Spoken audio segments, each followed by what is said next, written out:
Kalau wajib dalam ilmu syar'i atau ilmu fikih ya, yaitu apa yang diketahui oleh kalian? Setiap sesuatu yang kita lakukan itu mendapat pahala, jika kita tinggalkan mendapat dosa. Tapi kalau wajib dalam ilmu ilmu apa? Hukum akli, atau sesuatu yang berkaitan dengan akidah, adalah suatu perkara yang tidak bisa tergambar dalam akal ketidakadaannya.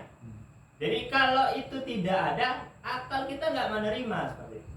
Contohnya ada suatu benda yang menetap, ambilnya benda pada suatu tempat. Coba, adakah kalian berpikir ada bisa diterima tidak dalam akal kalian ada benda tapi tidak menempat pada suatu tempat? Ada nggak? Tidak. Ada nggak? Tidak ada. Ini siapa yang tidur? La ilaha illallah. Kita lagi puyeng-puyeng dia tidur. Aduh, di Bahasa apa ya? jadi bilang kafir.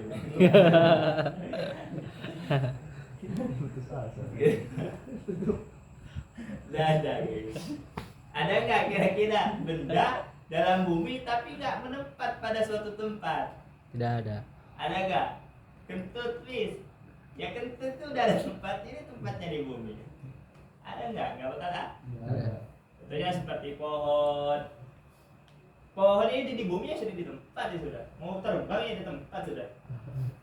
Apalagi batu. Seperti itu. Itu namanya wajib. Jadi sesuatu yang tidak bisa diterima dalam akal ketidakadaannya. Seperti itu. Contohnya, ada orang mengatakan sama kamu bahwasanya pohon itu tidak ada dalam bumi tapi nggak ada tempatnya. Kira-kira bisa diterima nggak oleh akal? Tidak. Tidak bisa, karena hal itu adalah Wajib.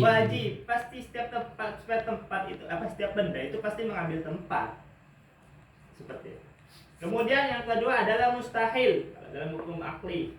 Mustahil itu adalah sesuatu perkara yang tidak diterima dalam akal keberadaannya, kebalikan atau perlawanan dari sifat hukum wajib dalam hukum akli. Contohnya seperti ada orang mengatakan pada ayat, percaya enggak ada benda bisa diam bisa bergerak secara bersamaan? Percaya enggak lu? Percaya enggak ya? Ada benda bergerak bisa bergerak diam secara bersamaan. Bisa enggak? Percaya enggak? Enggak ya? Tidak bisa dipercaya. Ya, itu namanya mustahil. Kalau tidak bergerak berarti diam. Ya, kalau tidak diam berarti bergerak. Enggak bisa dikatakan dia bergerak, bisa. Ini benda tuh diam bergerak. Bisa enggak? Bisa enggak? Bisa kan? Dalam akal tidak diterima. Itu namanya hukum mustahil. Yang ketiga yaitu jaiz. Ada wajib, mustahil, jaiz. Jaiz itu adalah suatu perkara yang mana akal bisa menerima keberadaannya dan juga ketidakadaannya. Contohnya adanya anak bagi Zaid. Contohnya saya ngomong ke Ali, Li, bahwasanya Zaid punya anak, Li. Masa? Kira-kira dalam akalnya Ali bisa nggak bahwasanya Ali itu beranggapan Zaid tidak punya anak? Bisa tidak? Bisa. Bisa. Karena hal itu jaiz. Juga Ali juga bisa dalam akalnya menerima bahwasanya Zaid itu punya anak. Jadi Zaid itu bisa punya anak, tidak juga punya anak, itu namanya hukum jaiz. Seperti itu. Ya. Dan 3 perkara itu dengan memahami 50 akidah itu membutuhkan pada 3 perkara itu, yaitu wajib, mustahil, jaiz. Bagi siapapun, mukallaf, baik laki-laki perempuan. Kalau nggak merasa laki-laki perempuan ya nggak apa-apa sih, nggak tahu ini juga. Jadi kalau kalian merasa laki-laki atau perempuan, maka wajib mengetahui hukum akli atau akidah, memahami akidah 50 ini.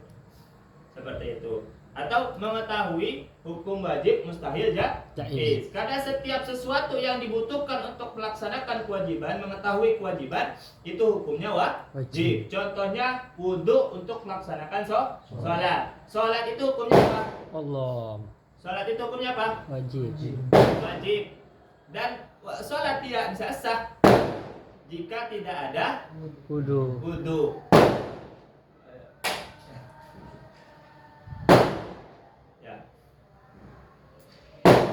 Apa itu? Tahun baru. Beberdogan.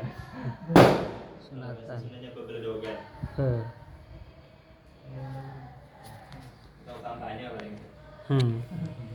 Dan hukum wudhu itu hukumnya apa? Sunnah. Ada dua. Bisa wajib, bisa sunnah. Wajib kapan? Jika kita ingin melaksanakan Salat. Kalau tidak melaksanakan salat, hukumnya sunnah. Atau contohnya tajdidul wudu. Dan tajdidul wudu ini ya banyak yang ketahui. Tajdidul itu harus setelah melaksanakan salat wajib. Contohnya kita punya wudu, baca Quran, terus tajdid, itu nggak sunnah wudunya. Yang dimaksud tajdid itu adalah kita punya wudu, salat wajib, kemudian wudu lagi, itu namanya tajdid. Kalau kita wudu terus salat duha, wudu lagi, itu bukan tajdid namanya. Jadi bisa dihukumi sunnah itu tajdid dengan